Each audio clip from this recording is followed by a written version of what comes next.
Қазақстан ұлттық арнасында. Әкесі, есетей, Динашанға су өтіп кетеді. Тұсаукесер. Домбыра. Даланың тылсым үнін естіп. Қызымның бойында қасиеті барын сезем. Динашан, не болды? Қызым?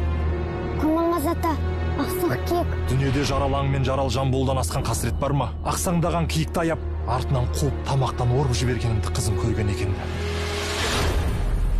Дүниенің мұңы мен зарын күмбірге айналдырып, Табиғатты мұқият тыңдаш.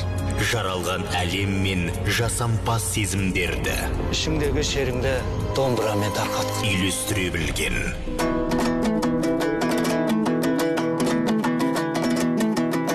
Күйдің киесі қонған екен айналайын.